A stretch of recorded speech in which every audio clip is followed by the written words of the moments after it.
प्यारे विद्यार्थियों, आज की क्लास में पढ़ेंगे कि प्रकाश विद्युत धारा पर तीव्रता का प्रभाव, कि हम अलग अलग तीव्रता आपतित करें। यहाँ से तीव्रता को कैसे चेंज करेंगे?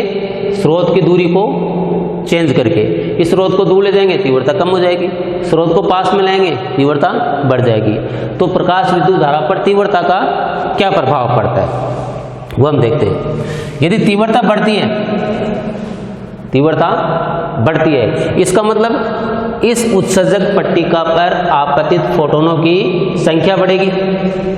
तीव्रता यदि बढ़ती है तो उत्सर्जक पट्टिका से उत्सर्जित फोटोनों की संख्या उत्सर्जित इलेक्ट्रॉनों की संख्या बढ़ती है। जितने ज़्यादा फोटोन गिरेंगे उतने इलेक्ट्रॉन इससे उत्सर्जित होंगे, और जितने ज़्यादा इलेक्ट्रॉन उत्सर्जित होंगे उतनी प्रकाश विद्युत धारा बढ़ेगी। तो हम ग्राफ के द्वारा इसको समझें।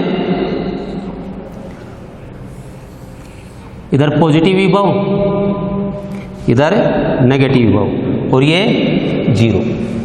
अब हम देखते हैं कि विभव का, इस पे विभव का मान 0 है, लेकिन धारा का मान कुछ ना कुछ प्रवाहित हो रहा है। अब तीव्रता को हम बढ़ाते हैं, तीव्रता को बढ़ाते हैं तो प्रकाश विद्युत धारा का मान भी बढ़ेगा, और एक स्थिति में जाकर के ये क्या हो जाएगा? संतृप्त हो जाएगा। और तीव्रता को यदि हम कम करेंगे तो धारा का मान कम होगा, और ये विभव का मान इधर ऋणात्मक ले जाएं तो ऋणात्मक विभव पर निरोधी विभव ये प्राप्त। अब हम तीव्रता को और बढ़ाते हैं तो यहाँ इलेक्ट्रॉन ज़्यादा निकलेंगे, तो ये धारा का मान भी क्या होगा? ज़्यादा होगा। संतृप्त धारा का मान ज़्यादा होगा। ये धारा यहाँ से यहाँ पहुँच गई, पहले तो इतनी थी, अब यहाँ पहुँच गई। तीव्रता को और बढ़ाएं तो संतृप्त धारा का मान और बढ़ता है, ये बढ़ेगा। तो तीव्रता बढ़ाने पर उत्सर्जित इलेक्ट्रॉनों की संख्या बढ़ती है। उत्सर्जित इलेक्ट्रॉनों की संख्या के कारण संतृप्त धारा का मान बढ़ता है। पहले इतना था, फिर इतना हो गया, फिर इतना हो गया। लेकिन तीव्रता बढ़ाने पर उत्सर्जित इलेक्ट्रॉनों की संख्या तो बढ़ती है, लेकिन इनकी गतिज ऊर्जा पर कोई प्रभाव नहीं पड़ता है। तो गतिज ऊर्जा पर प्रभाव नहीं पड़ेगा तो निरोधी विभव का मान एक ही प्राप्त होगा, V0 माइनस V0। यानी अलग अलग तीव्रता I1, I2, I3 तीव्रता हमने अलग अलग ली, लेकिन निरोधी विभव अपने को क्या हुआ? एक ही प्राप्त हुआ। इसका मतलब तीव्रता है वो निरोधी विभव पर निर्भर नहीं करती है। तीव्रता है वो निरोधी विभव के ऊपर निर्भर नहीं करेगी, या निरोधी विभव है वो तीव्रता पर निर्भर नहीं करता है। निरोधी विभव किस पर निर्भर करता है? केवल गतिज ऊर्जा पर। यह तो है अलग अलग तीव्रता पर। एक ही तीव्रता पर यदि हमने एक ही तीव्रता पर, इधर तीव्रता I और इधर प्रकाश विद्युत धारा, तो हम तीव्रता बढ़ाते हैं तो प्रकाश विद्युत धारा रैखिक रूप से बढ़ती है। ये केवल एकल तीव्रता पर है। यहाँ तीव्रता का मान अलग अलग लिया तो संतृप्त धारा बढ़ती है। तो तीव्रता यदि हम बढ़ाएंगे तो प्रकाश विद्युत धारा का मान बढ़ेगा। तीव्रता बढ़ाएंगे तो उत्सर्जित फोटो इलेक्ट्रॉन, यहाँ से जो इलेक्ट्रॉन उत्सर्जित होते हैं उनको क्या कहते हैं? Photo electron. तो तीव्रता बढ़ाने पर फोटो इलेक्ट्रॉन, उत्सर्जित फोटो इलेक्ट्रॉनों की संख्या बढ़ती है, और फोटो इलेक्ट्रॉनों की संख्या के कारण प्रकाश विद्युत धारा का मान भी बढ़ता है। तो यह है प्रकाश विद्युत धारा पर तीव्रता का प्रभाव। लेकिन तीव्रता निरोधी विभव पर निर्भर नहीं करती है, और न ही निरोधी विभव तीव्रता पर निर्भर करता है। अलग अलग तीव्रताओं पर निरोधी विभव का मान एक ही प्राप्त होता है। अब तीव्रता को यहाँ वाट से लिखते हैं। जैसे 5 वाट तीव्रता पर, 5 वाट तीव्रता पर निरोधी विभव -1 वोल्ट है। 5 वाट तीव्रता पर निरोधी विभव कितना है? -1 वोल्ट। तो 10 वोल्ट तीव्रता पर निरोधी विभव कितना होगा? -1 वोल्ट ही। यानी तीव्रता को कितना भी कम ज्यादा कर दे, निरोधी विभव पर कोई प्रभाव नहीं पड़ेगा। तो यह है प्रकाश विद्युत धारा पर तीव्रता का प्रभाव। अब है प्रकाश विद्युत धारा पर आवर्ती का प्रभाव।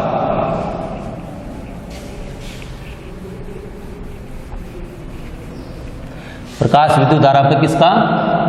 आवर्ती का प्रभाव।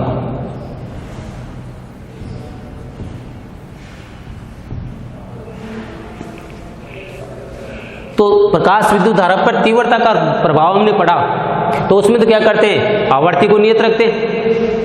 यदि हमें तीव्रता का प्रभाव पढ़ना है, तीव्रता और प्रकाश विद्युत धारा में कोई संबंध निकालना है, कोई इसका विश्लेषण करना है, तो हमें किसको नियत रखना पड़ेगा?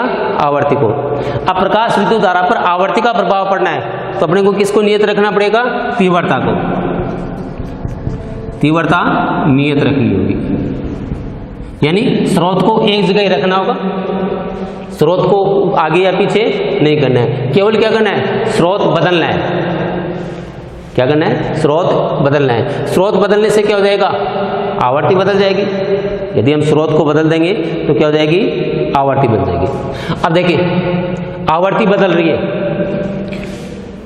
फोटोन की ऊर्जा क्या होती है? E बराबर h न्यू। आवर्ती बदल रही है, तो आवर्ती बदलने से फोटोन की ऊर्जा बदल गई। फोटोनों की संख्या तो उतनी है, फोटोनों की ऊर्जा बदल गई। तो जैसे आवर्ती हमने बढ़ाई, तो यहाँ उत्सर्जित फोटो जो इलेक्ट्रॉन है, उससे इससे निकलने के लिए तो जो आवश्यक ऊर्जा कार्यफलन वो तो निश्चित होता है, लेकिन जो ऊर्जा हम बढ़ाएंगे फोटोन की, वो ऊर्जा किस में बदल जाएगी? गतिज ऊर्जा में। इसका मतलब आवर्ती यदि हम बढ़ाते हैं तो फोटो इलेक्ट्रॉनों की क्या बढ़ती है? गतिज ऊर्जा का मान बढ़ता है। तो इसका यदि हम ग्राफ बनाएं, तो आवर्ती हमने बढ़ाई तो इस फोटोनों की संख्या निश्चित थी, इसका मतलब इलेक्ट्रॉन भी निश्चित निकलेंगे। फोटोन निश्चित है, 100, जैसे 100 फोटोन है तो इलेक्ट्रॉन निकलने वाले इलेक्ट्रॉन कितने हैं? 100 इलेक्ट्रॉन है। तो इलेक्ट्रॉन तो इतने ही है। इसका मतलब आवर्ती बढ़ाने पर इधर पॉजिटिव विभव, इधर नेगेटिव विभव। आवर्ती बढ़ाने पर संतृप्त धारा का मान एक ही प्राप्त होता है।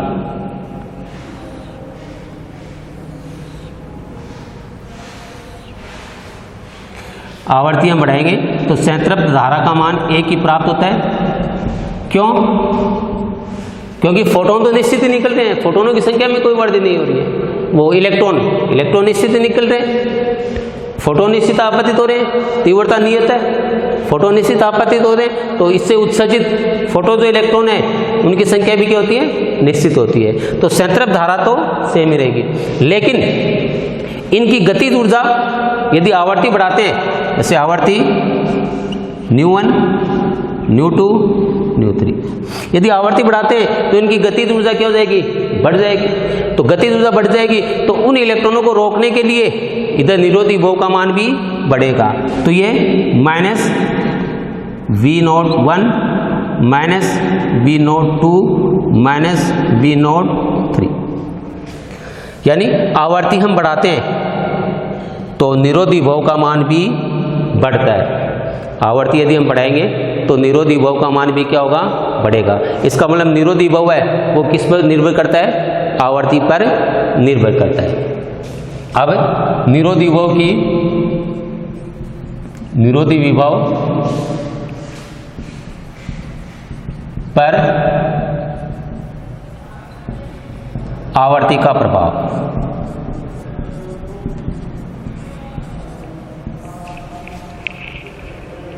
हमने यहां देखा कि निरोधी विभव हम वो आवर्ती बढ़ाएंगे तो क्या बढ़ेगा? निरोधी विभव भी बढ़ेगा। तो निरोधी विभव पर आवर्ती का प्रभाव पड़ने के लिए हम ग्राफ देखते हैं।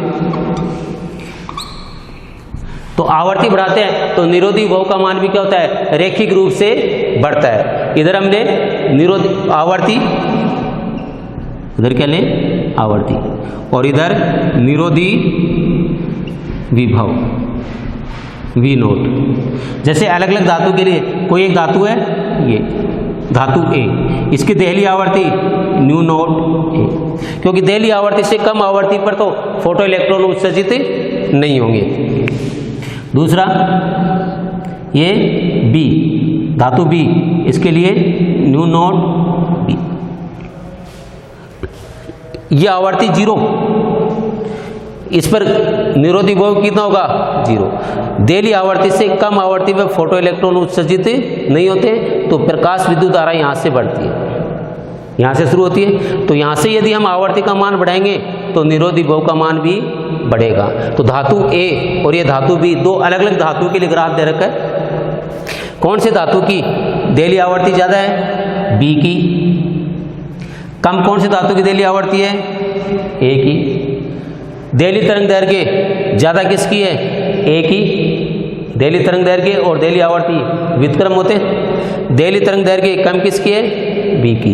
एक कार्यफलन पढ़ा था हमने, फाई नोट बराबर H न्यू नोट। जिस धातु की देली आवर्ती ज़्यादा है उसका कार्यफलन भी ज़्यादा होगा। तो ये बढ़िया प्रश्न है कि इस ग्राफ में से किस धातु का कार्यफलन अधिक है? धातु B का कार्यफलन अधिक है और A का कार्यफलन कम है। तो यह है आवर्ती का प्रभाव। अभी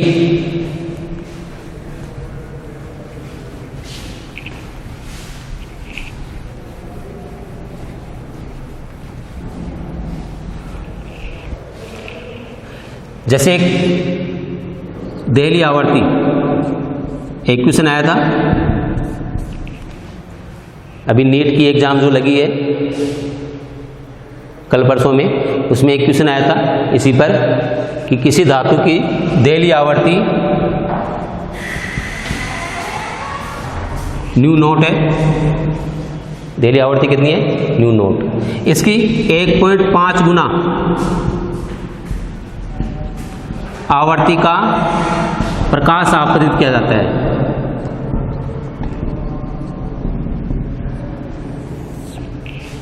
किसी धातु पर 1.5 गुना आवर्ती का प्रकाश आपतित किया जाता है। अब यदि आवर्ती का मान आधा कर दिया जाए, आवर्ती कितनी हो जाए? आधी। प्रकाश कितना है? 1.5 गुना आवर्ती का प्रकाश आपतित किया जाता है। अब आवर्ती, इससे आवर्ती आधी कर दें, इसे आवर्ती आधी कर दें तो प्रकाश विद्युत धारा, प्रकाश विद्युत धारा क्या हो जाती है? शून्य हो जाती है। क्यों? कि 1.5 गुना आवर्ती आपतित की थी हमने, अभी इसकी आधी कर दें तो आधी कितनी हो जाएगी? 0.75 हो जाएगी, जो देली आवर्ती से क्या हो जाएगी? कम हो जाएगी।